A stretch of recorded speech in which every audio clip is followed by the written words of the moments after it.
Hello students, आज આપણે service સબ્જેક્ટની અંદર આજનો ટોપિક છે આપણો લોકલ એટ્રેક્શન પર।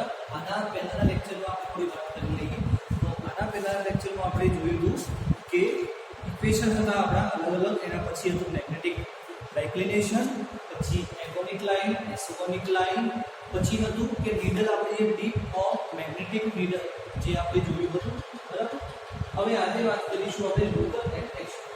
कंपास ની અંદર આપણે મેઝરમેન્ટ લેતા હોઈએ છીએ ત્યારે લોકલ એટ્રેક્શન આપણને કઈ રીતે નડતું હોય છે અથવા જે રોલ શું છે, બરાબર, જ્યારે આપણે કંપાસ સર્વે કરતા હોઈએ છીએ ત્યારે। તો નોર્મલી આપણે લોકલ એટ્રેક્શનની વાત કરીએ તો આપણે નોર્થ અને સાઉથ ડાયરેક્શન ફાઇન્ડ કરવા માટે આપણે કંપાસનો ઉપયોગ કરીએ છીએ, બરાબર। કંપાસનો ઉપયોગ કરીએ છીએ છતાં એના બાજુ કોઈ જગ્યાએ સ્ટીલ અથવા તો આપણે અલગ અલગ મટીરીયલ જે છે જે આપણા કંપાસ જોડે એટ્રેક્ટિવ થશે, બરાબર। આપણી પાસે મોબાઈલ હોય અથવા તો બેટ હોય, પછી વોચ હોય, તો એ બધા જે મટીરીયલ આપણા કંપાસ જોડે એટ્રેક્ટિવ થશે, તો એટ્રેક્ટિવ થવાથી આપણી જે નોર્થ ડાયરેક્શન હશે એ આપણને ઓરિજિનલ નહીં મળી શકે, બરાબર। તો ઓરિજિનલ નહીં મળે એટલે આપણું રીડિંગ ખોટું આવશે। તો એ વિશે આપણે આજે જોઈશું લોકલ એટ્રેક્શન। તો શું હોય છે કે મેં તમને કીધું એ પ્રમાણે કે આપણી પાસે ચાવી હોય, ચશ્મા હોય, અથવા તો આજુબાજુ રેલવેની કોઈ લાઈન પસાર થતી હોય, આજુબાજુ કોઈ વીજળીના તાર હોય, બરાબર, ભૂગર્ભમાંથી કોઈ લોખંડની પાઇપ જતી હોય, અથવા તો આજુબાજુ લોખંડની કોઈ જાળી હોય, તો આ બધા કારણોસર શું થશે કે આપણો જે કંપાસ જે છે નીડલ, કંપાસની નીડલ એ તરફ આકર્ષાશે। એટલે નોર્થ ડાયરેક્શન આપણે જે ડાયરેક્શનમાં જોઈએ છીએ અથવા તો નોર્થ ડાયરેક્શન જે પ્રોપર હશે ઓરિજિનલમાં એ આપણને નહીં મળે। માની લઈએ કે આપણે નોર્થ ડાયરેક્શન અહીંયા છે, બરાબર, પણ આજુબાજુ કોઈ પણ પ્રકારની મેં તમને વાત કરી એ પ્રકારના મટીરિયલ હોવાથી એની બાજુ આપણી નીડલ જે છે એ એટ્રેક્ટિવ થશે, એટલે આપણને આ રીતે રીડિંગ જોવા મળશે। આ રીડિંગ થશે આપણું। તો હવે એને સાચું રીડિંગ કઈ રીતે કરવું તો એ બધી માહિતી આપણે જોઈશું। પછી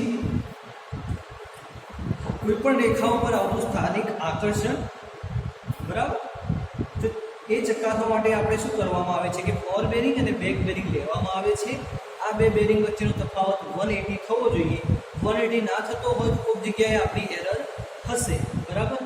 આ બેરિંગ વચ્ચેનો તફાવત 180 જેટલો ન હોય તો બંને સ્થાન અથવા તો બેમાંથી એક સ્થાન ઉપર સ્થાનિક આકર્ષણ હોવું જોઈએ। ક્લિયર? કંઈ ખાસ વસ્તુ આની અંદર છે નહીં। જો આપણને લોકલ એટ્રેક્શન જોવા મળતું હોય કોઈ જગ્યાએ અથવા તો આપણું રીડિંગ ખોટું આવી રહ્યું છે તો એ માટે શું કરીશું કે આપણે 0 થી 180 નું આપણે મેઝરમેન્ટ છે આપણી પાસે, બરાબર। એ 0 થી 180 આપણે ફાઇન્ડ કરતા હોય તો નોર્થ ડાયરેક્શન કઈ બાજુ છે અને સાઉથ ડાયરેક્શન કઈ બાજુ છે એ ચેક કરવા માટે ફોર બેરિંગ અને બેક બેરિંગ કેલ્ક્યુલેશન કરીશું તો આપણને ખબર પડી જશે કે આપણી જે વેલ્યુ હતી અથવા તો જે મેઝરમેન્ટ લીધું એની અંદર કઈ જગ્યાએ આપણની એરર હતી।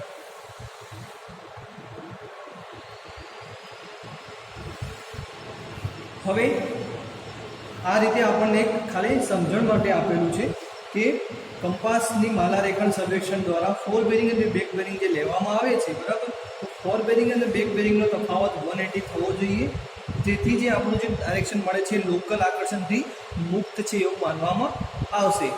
છતાં પણ જો એમાં કોઈ પણ જાતની એરર જોવા મળે તો એરરને શોધી અને એમાં સુધારો કરવામાં આવે છે, બરાબર, બેરિંગની અંદર। પછી છે આપણું plotting of compass towers. Clear?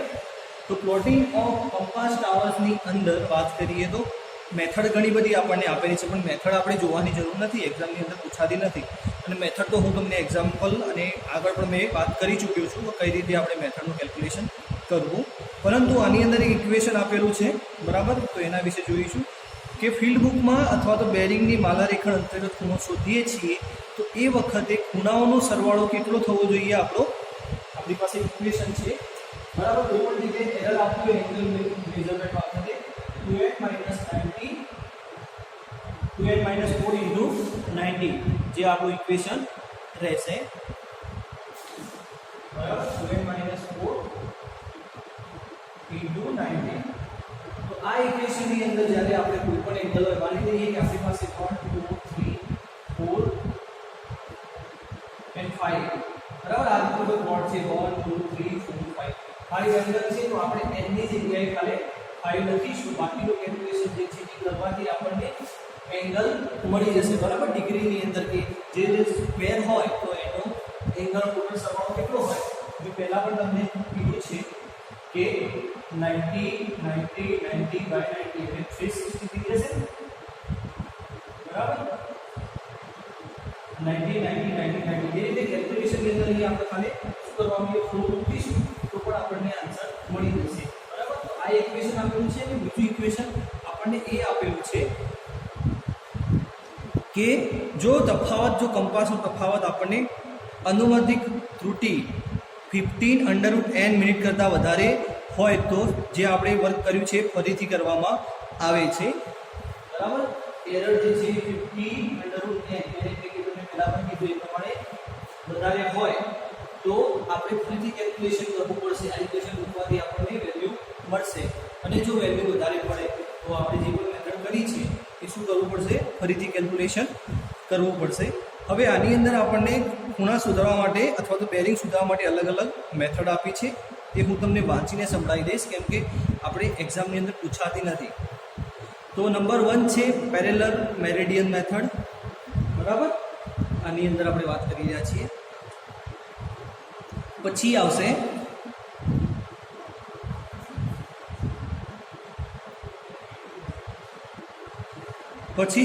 Included angle methods. પછી થર્ડ નંબર છે રેક્ટેન્ગ્યુલર મેથડ, ફોર્થ નંબર છે ટેન્જન્ટ મેથડ અને ફિફ્થ નંબર છે પ્લોટિંગ બાય કોર્ડ મેથડ, બરાબર. તો આ અલગ અલગ 5 મેથડની આપણે આની અંદર આપેલી છે, બરાબર. હવે નેક્સ્ટ વાત કરીશું એરર ઇન કંપાસ, જે આપણો બહુ કામનો ટોપિક છે અને કોઈ પણ ઇન્સ્ટ્રુમેન્ટની જ્યારે વાત કરવામાં આવે તો એની અંદર સૌપ્રથમ આ વસ્તુ જોવામાં આવે છે, જે રીતે કે આપણે ડબ્બી લેવલ હોય કે કંપાસ હોય કે થિયોડોલાઇટ હોય એની અંદર આપણે એરર જે છે એ તમારી સેમ રહેશે, થોડો ઘણો ખાલી ચેન્જ થશે, જે રીતે કે ઇન્સ્ટ્રુમેન્ટલ, પછી પર્સનલ અને એરર ડ્યુ ટુ નેચર, બરાબર. હવે એરરની વાત કરી એની સાથે સાથે બીજી પણ મેં તમને એક વસ્તુ કહી દઉં છું કે સર્વે અને એડવાન્સ સર્વેમાં એક કોમન રહેશે, જે રીતે કે ટેમ્પરરી એડજસ્ટમેન્ટ ઓફ ડબ્બી level, temporary adjustment of compass, બરાબર. તો એક એરર અને ટેમ્પરરી એડજસ્ટમેન્ટ જે છે એ બંને તમારા ક્વેશ્ચન રિપીટ થતા હોય છે અને એક્ઝામની અંદર વારંવાર પણ પૂછાતા હોય છે. તો ઇન્સ્ટ્રુમેન્ટલ એરર નંબર 1 છે એની વાત કરીશું. તો એની અંદર જોતા આપણે જોઈએ તો ઇન્સ્ટ્રુમેન્ટલ એરર એટલે કે ઉપકરણની ત્રુટિ.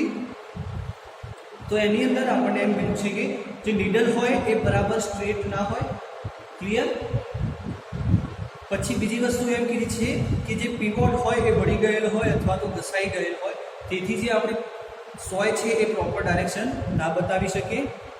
પછી આવશે કે બેલેન્સિંગ વેટ યોગ્ય ના હોય, નીડલ હોય આપણી તો એનું બંને બાજુનું જે વેટ હોય એ સરખું હોવું જોઈએ. એક બાજુ આપણે વધારે વેટ હશે તો શું થશે કે નીડલ જે છે એક બાજુ વધારે નમી જશે, ક્લિયર. પછી આવશે કે જે ઘોડાનો આપણે હેર લઈએ છીએ એ લાંબા સમય સુધી ન ચાલી શકતો હોય તો આપણે સ્ટીલનો વાયર પણ યુઝ કરી શકીએ છીએ, જે રીતે મેં તમને પહેલાં પણ કીધું છે કે હોર્સ હેર છે એ બહુ સમય સુધી આપણે યુઝ કરી શકીએ છીએ. ઓબ્જેક્ટ બેન્ડ અને આઈપીસ આપણે કંપાસની અંદર જોયા હતા, ક્લિયર. તો આ રીતે એક પેટર્ન હતી, તો અહીંયા સ્લિટ હતું, અહીંયા આઈપીસ અને ઓબ્જેક્ટ બેન્ડની અંદર ક્રોસ હેર જે તમને જોવા મળતો કે જે ક્રોસ હેર છે એ અમુક સમયે તૂટી જવાથી પણ આ રીતના પ્રોબ્લેમ ઊભા થતા હોય, બરાબર. પછી આગળ છે આપણું કે દર્શન વેદિકા દબીને કાઢવું ન હોય, બરાબર. એટલે કે આપણી આઈપીસ અને ઓબ્જેક્ટ બેન્ડ જે આપણે ડબી છે, બરાબર, આપણો કંપાસ છે એને 90 એંગલ એટલે કે સામે હોવા જોઈએ હોય, બરાબર. એકબીજાના સામે નહીં હોય તો શું થશે કે જ્યારે આપણે કોઈ પોઈન્ટ બાયસેક્ટ કરીશું, માની લઈએ કે આ છે આપણો ઓબ્જેક્ટ બેન્ડ, આ છે આપણો આઈપીસ, તો ત્રણેય એક લાઈનમાં બને ત્યાં સુધી નહીં જાવે તો આપણે શું કરવું પડશે કે આપણે આને અહીંયા એક જ લાઈનમાં લાવવા પડશે. તો ઇન્સ્ટ્રુમેન્ટલ એરરની અંદર આપણે આ રીતે ઘણા બધા પ્રોબ્લેમ જોવા મળતા હોય છે. પછી આવશે પર્સનલ એરરની અંદર તો લેવા જઈએ કે જ્યારે નિષ્ણાંત વડે કામ ના કરવામાં આવે, એટલે કે જ્યારે આપણે પ્રેક્ટિકલ પરફોર્મ કરતા હોઈએ અથવા તો જ્યારે આપણે રીડિંગ લેતા હોઈએ છીએ ત્યારે જે રીડિંગ લેનાર છે એની લખવામાં ભૂલ થતી હોય, બરાબર, અથવા તો એની રીડિંગ વાંચવામાં ના આવડતું હોય, બરાબર, ઘણા બધા અલગ અલગ રીઝન છે. તો આપણે જોઈએ એની અંદર કે સ્ટેશન પર કંપાસનું કેન્દ્રીકરણ તથા સમતલીકરણ બરાબર ન હોય, બરાબર. સેકન્ડ નંબર છે કે જે અંકિત રિંગ છે એ સમતલ ના હોય.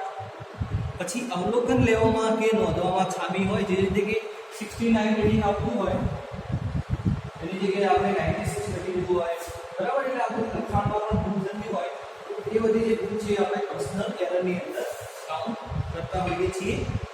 પછી આવશે અવલોકન પરથી બેરિંગની ખોટી ગણતરી કરેલી હોય, જે આપણે કેલ્ક્યુલેશન માટે રીડિંગ લીધા છે બેરિંગના એના ઉપરથી આપણે ખોટી ગણતરી કરેલી હોય. પછી આવશે કે અવલોકન જે લેનાર છે પાસે કોઈ મેટલ વસ્તુ હોય, પિન અથવા તો કિચન અથવા તો ચાવી, ચશ્મા, તો એ કારણોસર પણ શું થશે, એરર આવી શકે છે. એ બધી એરરને આપણે પર્સનલ એરર કહીશું. પર્સનલ એરર જે છે એ લોકલ એપ્લિકેશન જોડે થોડી જોડાયેલી છે, બરાબર. કેમ કે કોઈ કઈ જગ્યાએ ઇન્સ્ટ્રુમેન્ટ રાખવું એ આપણને ખબર હશે કે નજીકમાં કોઈ પણ જાતનું મેટલ અથવા તો સ્ટીલ વસ્તુ ના હોવી જોઈએ. પર્સનલ જે એરર લોકલ એપ્લિકેશનમાં એક અડીરૂપ ભાગ ભજવે છે. પછી આવશે કે એરર ડ્યુ ટુ નેચર, બરાબર, એટલે કે કુદરતી કારણોસર આવતી એરર, એટલે કે દિક્પાત કોણમાં ફેરફાર થવો, દિક્પાત કોણ બદલાતો, ડાયક્લિનેશન બદલાઈ જતું હોય. કેમ કે મેં તમને પહેલાં પણ કીધું છે કે જુદી જુદી જગ્યા ઉપર આપણું ડાયક્લિનેશન જુદું જુદું હોય છે. ક્લિયર. પછી છે કે ચુંબકીય પદાર્થોને કારણે આવતું સ્થાનિક આકર્ષણ, જે પહેલાં પણ વાત કરી ચૂક્યા છીએ. અને વાદળ અથવા તો વરસાદવાળા વાતાવરણમાં જ્યારે આપણે સર્વે કરતા હોઈએ છીએ એ વખતે પણ આપણને તકલીફ પડતી હોય છે. ક્લિયર. તો જે કંપાસની અંદર એરર આવે છે એ છે ઇન્સ્ટ્રુમેન્ટલ, પર્સનલ અને નેચરલ, બરાબર. આ રીતની 3 એરર જોવા મળે છે. હવે આપણે જોઈશું કે precaution to be taken in compass survey, એટલે કે કંપાસ સર્વે દરમિયાન લેવાની કાળજી, કઈ કઈ કાળજી લેવામાં આવે છે એનું ધ્યાન આપણને હોવું જોઈએ. તો સૌપ્રથમ આપણે જોઈશું precaution to be taken in compass survey. એના પછીનો ટોપિક છે આપણો કે ક્લોઝિંગ એરર. ક્લિયર. તો પ્રિકોશન કયા કયા લેવા જોઈએ આપણે? તો કંપાસનું કેન્દ્રીકરણ અને સમતલીકરણ બરાબર કરવું જોઈએ. અવલોકનનો ફક્ત લાઈનો ઓફ સાઇડ પર જ લેવા જોઈએ. વાંચનાક લેતી વખતે દ્રષ્ટિભેદ દૂર કરવો જોઈએ. દર્શન વિધિકા અને દર્શન વિધિકા વચ્ચે કાટખૂણો હોવો જોઈએ, બરાબર. કંપાસની નજીકમાં આવેલી કોઈપણ જાતની મેટલ અથવા તો સ્ટીલની વસ્તુ ન હોવી જોઈએ, તેનું ધ્યાન રાખવું જોઈએ. ચુંબકીય પદાર્થોથી નજીક સર્વેક્ષણ સ્થાન પસંદ ન કરવું જોઈએ. અવલોકન લેતી વખતે આરેખન ઓળંગે રહેલો હોવો જોઈએ, એટલે કે બંને એકદમ 90 એંગલે ગ્રાઉન્ડ લેવલથી હોવા જોઈએ. અંકિત રિંગની અંદર ક્રમે, એટલે કે આપણી જો નીડલ જે છે ફિક્સ ના થતી હોય તો એની અંદર બ્રેક પિન આપણે ધીમેથી દબાવવી જોઈએ, અચાનક દબાવવી જોઈએ. કંપાસ પરનું કાચનું ઢાંકણ જે છે એ રેશમના રૂમાલથી સાફ કરવું જોઈએ, બરાબર. આ બધા પ્રિકોશન જે છે એ મેં તમને પહેલાં પણ કીધેલા છે અને આપણે સમજ્યા પણ છીએ કે કઈ કઈ રીતે કાળજી રાખવી જોઈએ. એરરની અંદર પણ આપણે જોયું. હવે છે ક્લોઝિંગ એરર, જે આપણી એક્ઝામની અંદર પૂછાતી હોય છે. ક્લોઝિંગ એરર એટલે શું? કે ક્લોઝિંગ એરર એટલે જ્યારે આપણે કોઈ જગ્યાએ મેઝરમેન્ટ લેતા હશું, ટાવર્સિંગ કરતા હશું, તો આપણે માની લઈએ કે અહીંથી કામ સ્ટાર્ટ કર્યું છે, બરાબર. તો ફરીને પાછા ત્યાં પહોંચવા જોઈએ, પરંતુ આપણે અહીં સુધી પહોંચીએ છીએ, બરાબર.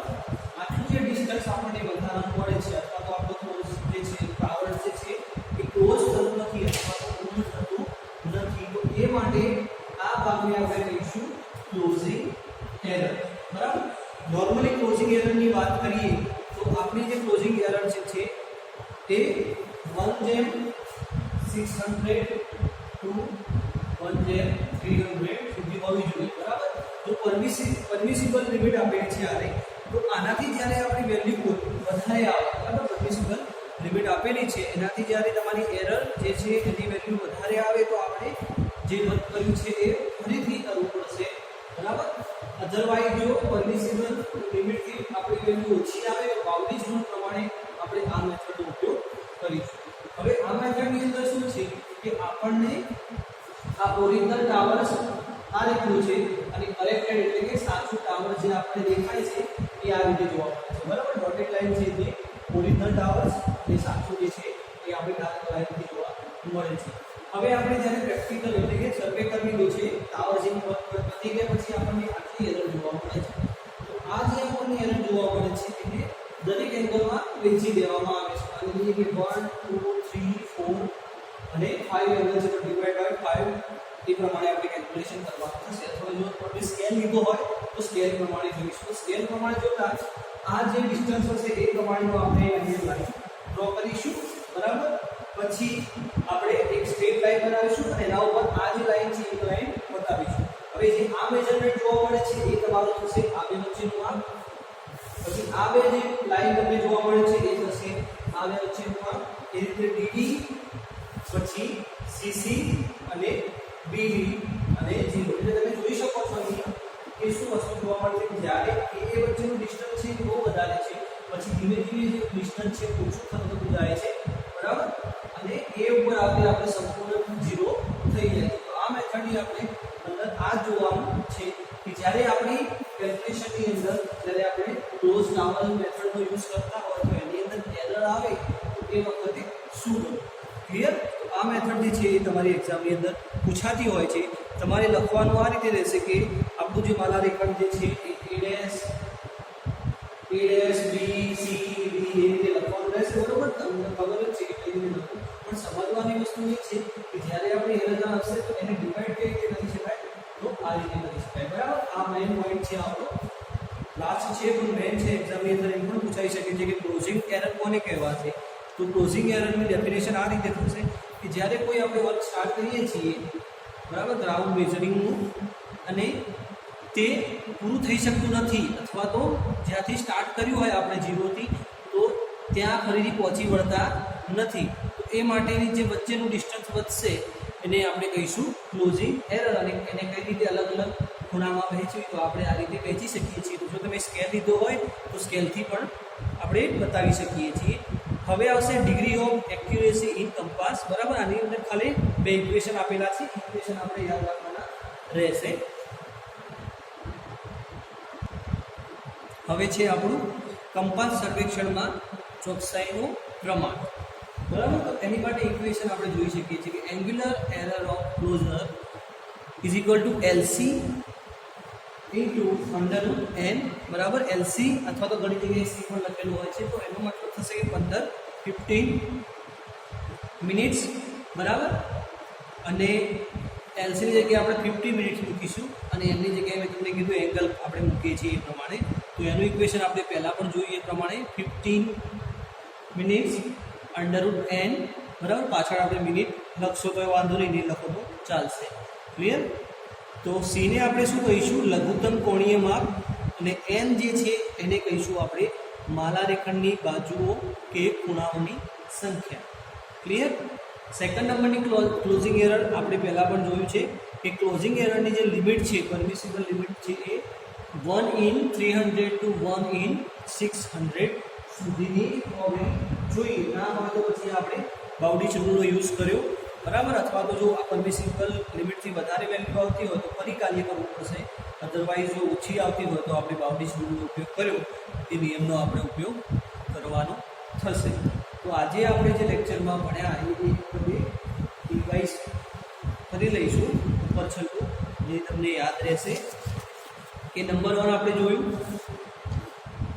શું જોયું લોકલ એટ્રેક્શન બરાબર. લોકલ એટ્રેક્શન કોને કહે છે એ જોયું.